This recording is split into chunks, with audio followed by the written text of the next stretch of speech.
Let's move on to why this season is a make or break for Chelsea Football Club. How are you feeling so far? I feel like I ask you every couple of weeks. What's the overview from Chelsea fans pre-season? Some interesting kind of things you are seeing, and Pochettino's come in and he looks lively in press conferences and decent. Booth, I'm really happy. I can't believe this. I don't know what's happened, and I do think it's slightly to do with this time of year.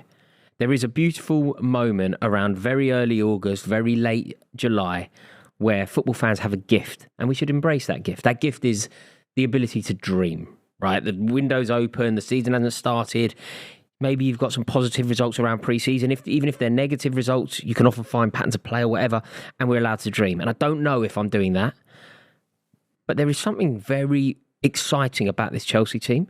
Like, I really like it. I like the fact that it's just so youthful, so hungry. And I think the one little tiny jewel of happiness that we can find in the Frank Lampard reign of last season, you know, those last 12 or whatever it was games, the one good thing that has come from that is that I think Frank Lampard has pretty much looked at the squad and decided who Pochettino doesn't even need to meet. So everyone at the club now is pulling in the right direction. Everyone there wants to play for the club. We had a lot of players, I think, that had had enough. Whether it was Jorginho, whether it was Kovacic, obviously Aubameyang, obviously Koulibaly, obviously Lukaku.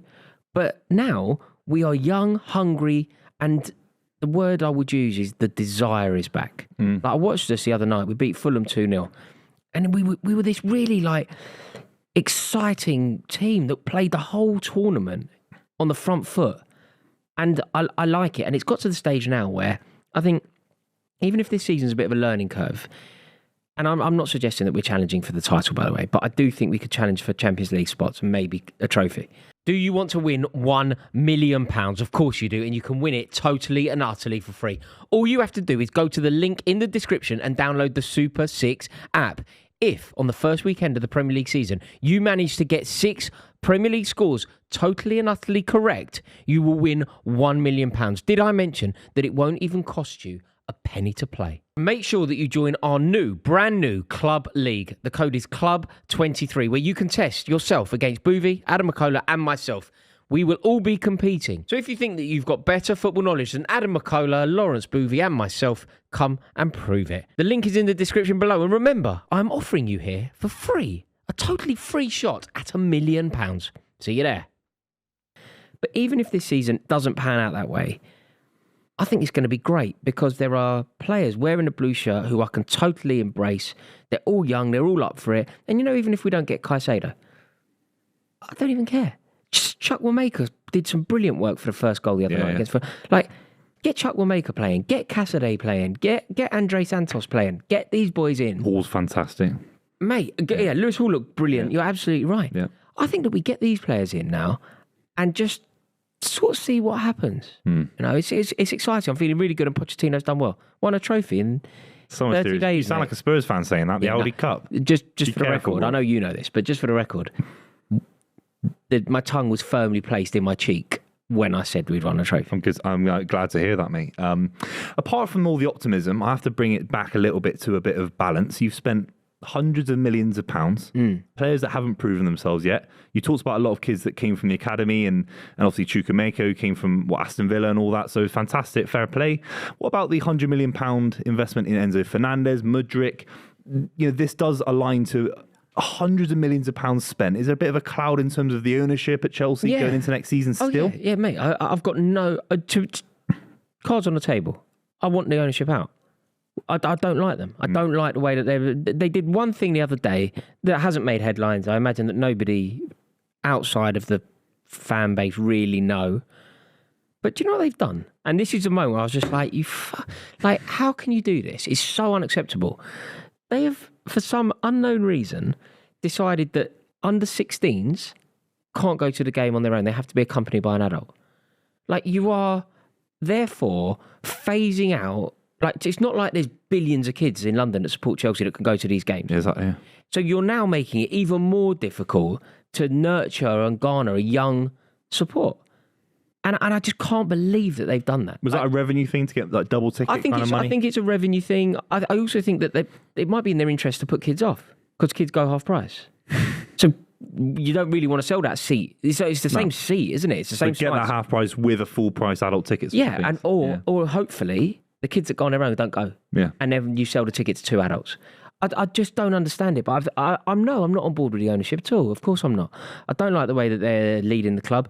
I also think that you're gonna rightly flag the amount of money Mudryk and Cucurella and wherever, right? There's been some terrible spending, but what they've managed to do this window, not in a manner that I like, not in a way that I approve of at all, but we've managed to actually turn a profit this window. It's significant, over 100 million. Oh, yeah. We've managed to make over 100 million. Well, it was a day where you made 150 million quid. I mean, it's like insane. Yeah, we've sold. I mean, we've sold our soul on some level. Ruben Loftus-Cheek, Mason Mount. Like, we've sold players that I think really do embody the spirit of Chelsea, but I think it had to be done. I'm not proficient enough at business chat, and I don't want to be proficient enough at business chat.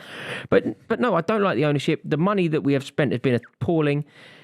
But looking at the squad that Pochettino has, I like it. I like it, and I'm optimistic. I think Pochettino is one factor that, you had a lot of gaps in the squad last season, and Potter isn't the man capable of exploiting the various strengths in your squad. But Pochettino, you always felt that at Spurs, there wasn't investment for 2 summers, famously. They were putting the money into the stadium, and he's able to get a tune out of, has Dyer been as good? I know Dyer's an average player, but you've got Dyer playing well. Eriksen playing well. Dembele. Like, do you remember that Bentaleb? Do you remember Bentaleb? Do you remember, like, he was so good under Pochettino for that year. Like, so good. Ben Davies had it, yeah. Even Lloris. I mean, Lloris as a keeper I thought he's fantastic for. And I'm hoping that we can see something like that happening. Like the way that Chelsea are going to play, the way I hope it's going to work.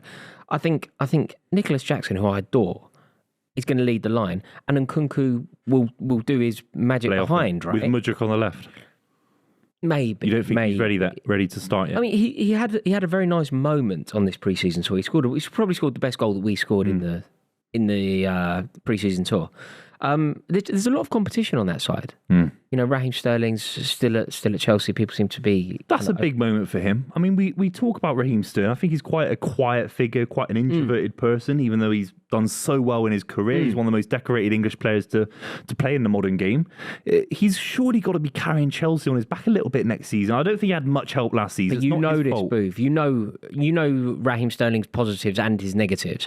And I don't think that what you've just said, he's not a swashbuckling, follow me into the trenches kind of guy, is he? But he is on some level. He is, because when he had Aguero to the left of him and Sane on the left of him as well. He was stuck in the middle with it. He was stuck on the right at points, but the way he pressed off the ball was absolutely exceptional. He's the fittest player in the squad. He was never injured, and Sterling was absolutely unbelievable. So what can I say?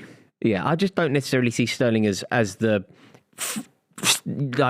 way that we're talking about him here is Marcel Desailly or Steven Gerrard, or that kind of captain who's going to drag. I don't think he's that, but he can be a leader by example, and he needs to have a big season for sure. He does. But no, Mudryk will feature. He spoke recently.